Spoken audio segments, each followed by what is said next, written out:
And amid all the hustle and bustle of Washington, D.C., organizers hope folks will take some time to enjoy the artwork around the streets. So Magnolia Estates is just 0.3 of a mile away from Clarion University. Now, as you saw in this aerial photo, it's a lot of property out here. So we actually came out the property to see what was here. Now, judging by the map they have here, there are only 3 properties sold, and that's 3 properties that currently have houses on them. If you take a look, most of the property out here is covered with trees. President Bush continues to try and calm investor fears, but he says short-term fluctuations on Wall Street are out of his control. I believe this came from NBC News, in talking with some United States officials, and these officials said, quote, "There is no doubt about it. This is clearly terrorist related." That is what President Bush came out and said early, and that's what we have some top U.S. officials saying as well. And of course, Bush called this a national tragedy. And I'm just getting something else right here. Pennsylvania officials are responding to the terrorist situation. Pennsylvania Governor Tom Ridge is flying from Erie into Harrisburg, and he will give a statement from the Pennsylvania Emergency Management Agency. The Capitol complex in Harrisburg has been closed, and all employees have been told to go home.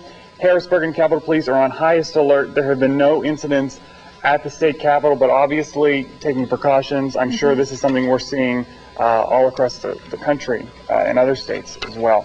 They're saying that be prepared for winter driving conditions. Now, we have some reports of some accidents out there, minor accidents. Right now, we've heard of one on State Route 66 and one out in Strattonville. Now, I've also spoken with folks at PennDOT, the Pennsylvania Department of Transportation, and they're telling me that all their available trucks are out right now, salting and cindering the road. And if you're out on the road, you can see that it's kind of a slush. You can see that they have salted and cindered the road. I'm sure you've heard by now that on Saturday, in front of thousands of faithful followers, Punxsutawney Phil saw his shadow, signaling 6 more weeks of winter. With Punxsutawney only a 45-minute drive from Clarion, lots of people from our area made the trip to Gobbler's Knob to see Phil. We're having fun. We're here to see Phil, man. I'm excited. We're out here because there's nothing better to do in Pennsylvania on February 2nd. And we figure this is as good a place as any. I'm really cold. It's all right. Punxsutawney's awesome. Yeah. So wait, now you're here to get Clarion's name out? Or? Clarion, yes. Clarion rocks! Yeah! Some Clarion University students even came to Punxsutawney disguised as Phil. We're showing Phil the love. Well, take a look behind me. You can see the crowd is ready for Phil to make his prediction. And they made an announcement here just a few minutes ago that they sold all of the bus passes for the shuttle buses bringing people here.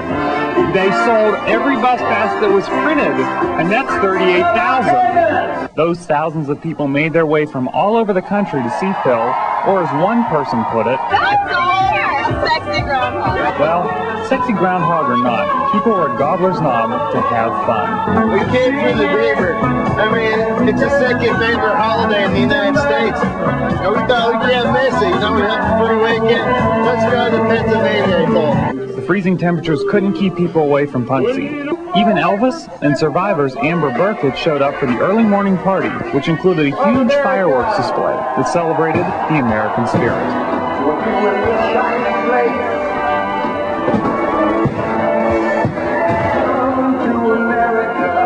We also ran into a familiar face to TV5 viewers, our own CNN Washington correspondent, Elaine Quijano. Oh, it's a great time. I can't tell you.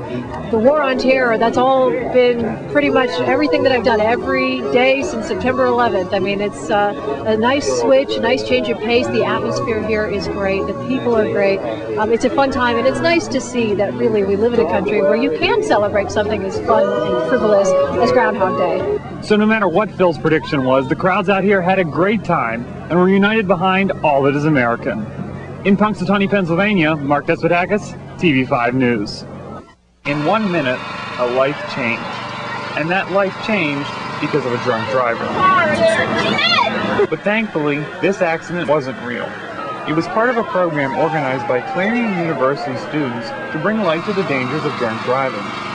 Organizer and actress in the mock accident, Jill Reinhardt, hoped this scene got the message across.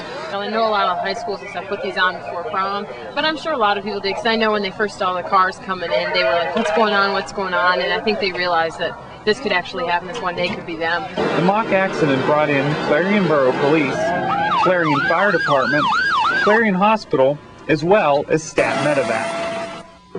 We worked real close with the students here. I thank them. They did a terrific job putting this all together.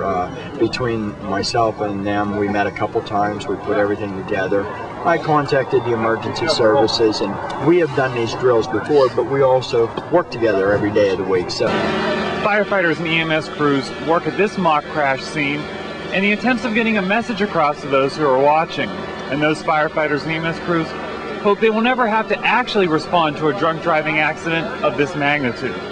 It's good for the students to see, and again, it's not just the students. I hope the community that I saw around here tonight watching is also taking in some of this in, so it's good for them. It's pretty gruesome. I would never want that to happen to me, ever. If a kid lost his girlfriend, that's a pretty horrible thing. I wouldn't know how to deal with that. So here outside of Nair Hall, the crowd is dissipated and the fire trucks are leaving. But organizers of this event hope that the crowd that was here to watch tonight will think twice before they drink and drive.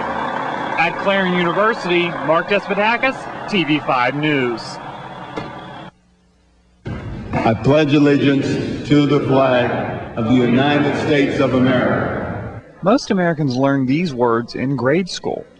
But yesterday, in a 2-to-1 decision, a panel of judges in the Ninth Circuit Court of Appeals said the Pledge of Allegiance is actually an endorsement of religion. To the republic for which it stands, one nation. The problem?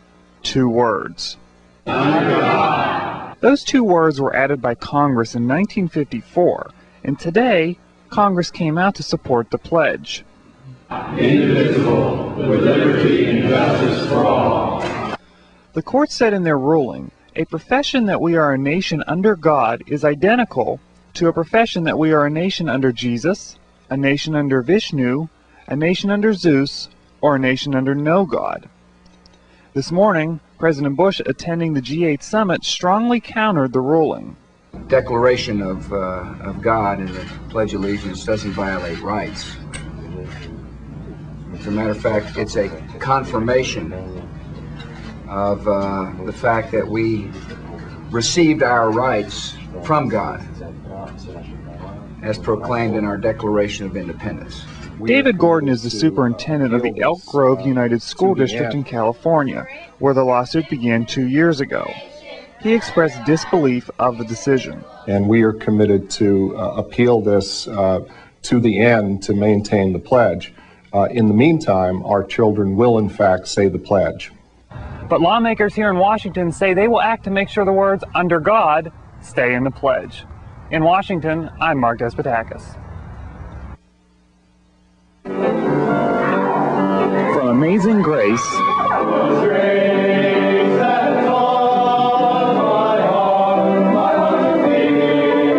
to Diamonds Are a Girl's Best Friend.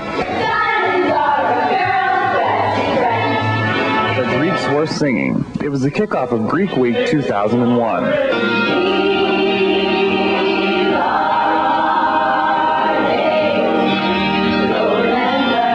And we will certainly remember this day. We had no fears, but the Greeks had dreams of victory, carefully preparing every note vocally and visually. It was really fun up there. In previous years, we were probably a little bit more nervous, but since it's like our 3rd year, or at least my 3rd year doing it, it was pretty fun. It was a lot of fun. So fraternities and sororities practice for weeks for Greek Week, especially Greek Sing. It's a lot of fun for them, but it's also a lot of fun for the audience, especially the informal performances. At times, it looked like ancient Egypt and the country farm. But there was also fierce competition. Those that had good harmony, I enjoyed very much. And when the Zetas won,